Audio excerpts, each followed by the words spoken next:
बहन हो तो ऐसी। गरीब पति पत्नी खेत में काम कर रहे होते हैं। पत्नी कहती है, अजी सुनते हो, ट्यूबवेल से पानी थोड़ा थोड़ा आ रहा है, जरा जाकर देख लेंगे।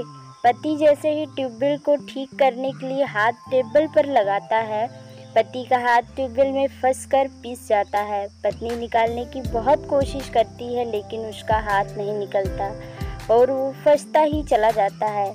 पति बेहोश होकर गिर जाता है। पत्नी ट्यूबवेल बंद करके पति को हॉस्पिटल लेकर जाती है, जो कि अपने ससुराल की सबसे छोटी बहू होती है, जो दो जेठानियाँ और जेठ सरकारी कर्मचारी होते हैं, जो बहुत ही पैसे वाले होते हैं। छोटा भाई गरीब था, वह खेती का काम करता था। घर के कामों से छुट्टी पाने के बाद पत्नी पति के साथ खेतों के काम में लग जाती थी। वह अपने पति को बहुत ही लाचार महसूस कर रही थी कि उसके पति बेहोश पड़ा था। उसने अपने जेठ जी को फ़ोन किया, क्योंकि डॉक्टर ने ऑपरेशन के लिए 2 लाख की मांग की थी, जो उसके पास नहीं थे। दोनों बड़े भाई अपने छोटे भाई के लिए बहुत ही परेशान थे, लेकिन भाभीयों ने साफ मना कर दिया कि हम 2 लाख का इंतज़ाम नहीं कर सकते। अगर हमने 2 लाख तुम्हारे भाई के हाथ में लगा दिया तो हमारे बच्चों के भविष्य का क्या होगा। संयोगवश उस हॉस्पिटल में उसकी ननद अपने बेटे को डॉक्टर को दिखाने के लिए आई हुई थी। छोटे भाई को देखकर वह उसके पास आती है और अपने भाई के बारे में पूछती है, तो उसे पता चलता है हॉस्पिटल वाले बिना पैसा लिए उसे एडमिट नहीं करते हैं और वो बाहर खड़ी हो रहती है। तब उसकी ननद पैसे का प्रबंध करके अपने भाई को एडमिट कराती है। डॉक्टर ने उसको तो बचा लिया, लेकिन उसका एक हाथ कट गया।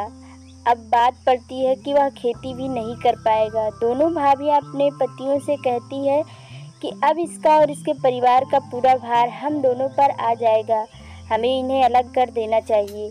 ननद को इस बात की खबर होती है तो वो तुरंत ही अपने मायके आई और अपने भाइयों से अपना हिस्सा मांगती है, क्योंकि उसे पता था कि उसके छोटे भाई के पास नाइंसाफ़ी हो रही है। बड़े भाइयों ने धोखे से उसका सब कुछ ले लिया था। खेती से जो कुछ भी वो कमाता था घर के खर्च में चला जाता था। छोटा भाई बहुत ही सीधा और शांत स्वभाव का था। वह बिना एक शब्द बोले अपने बड़े भाइयों की हर बात मान लेता था, इसलिए आज उसके पास एक फूटी कौड़ी भी ना थी। नंद ने वकील को बुलाया और बोली कि घर में, खेत में और बगीचे में 4 हिस्से लगेंगे, क्योंकि मैं भी इस घर की बेटी हूँ, मेरा भी हक बनता है। तीनों भाई हतप्रद होकर खड़े रहे।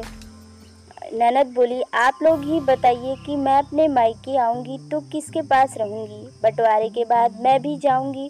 मुझे हर बार सोचना पड़ेगा कि मैं किस भाई के पास रहूं। मैं अपने भाइयों को अलग हुआ नहीं देख पा रही हूँ। मेरे छोटे भाई के द्वारा खर्च किए गए जितने भी रुपए हैं वह हमें मेरे दोनों भाई वापस करें और उनके हक का सारा सामान उसे दें। अगर ऐसा नहीं हुआ तो मैं ये बंटवारा नहीं होने दूंगी। बंटवारे में मुझे भी अपना पूरा हिस्सा देना पड़ेगा।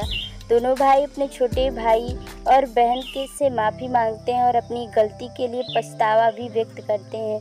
जिस घर में ऐसी बहन होती है उस घर के भाई राजा होते हैं और कभी भी बंटवारे तक बात नहीं पहुंचती। सब मिलजुल कर एक साथ रहते हैं, क्योंकि ये सच है, कुछ घरों में बंटवारे की जड़ बहनें ही होती हैं। कहानी अच्छी लगे तो लाइक, शेयर और सब्सक्राइब करें। Thank you.